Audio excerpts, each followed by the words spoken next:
তারিখটা ছিল ২৯শে ফেব্রুয়ারি। খিদিরপুর মোড়ে ট্রাফিক কন্ট্রোল করছিলেন ট্রাফিক গার্ডের অফিসার ইনচার্জ সুবীর কুমার ঘোষ। তখনই সেখানে বেআইনিভাবে পার্কিং করে একটি গাড়ি। প্রতিবাদ করলে কর্তব্যরত পুলিশ অফিসারকে মারধর করেন গাড়ির মালিক। জানা যায় তিনি আর কেউ নন, খোদ মুখ্যমন্ত্রী মমতা বন্দ্যোপাধ্যায়ের ভাইপো আকাশ বন্দ্যোপাধ্যায়। ঘটনার বেশ কয়েক ঘন্টা পর সুবীরবাবুর অভিযোগের ভিত্তিতে ওয়াটগঞ্জ থানার পুলিশ গ্রেফতার করে আকাশকে।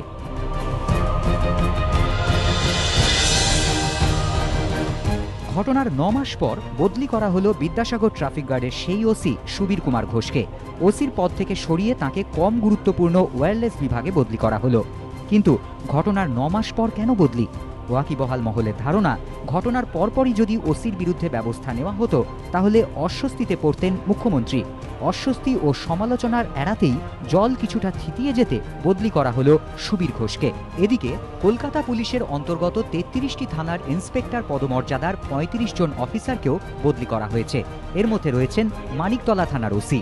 সম্প্রতি এই মানিকতলা থানার ২ জন পুলিশ কর্মীকে ছিনতাইয়ের অভিযোগে গ্রেফতার করে পুলিশ। তারপর এদিন শাস্তিমূলকভাবেই ওসিকে সরানো হলো বলে মনে করছে ওয়াকিবহাল মহল। এদিকে কালীঘাট থানার অতিরিক্ত ওসি কল্যাণ কুমার দত্তর বিরুদ্ধে এক অভিযোগকারিণীকে কুপ্রস্তাব দেওয়ার অভিযোগ ওঠার পর তাকে স্পেশাল ব্রাঞ্চে সরিয়ে দেওয়া হয়। তাকেও বদলি করে রাজাবাগান থানার অতিরিক্ত ওসি নিয়োগ করা হয়েছে।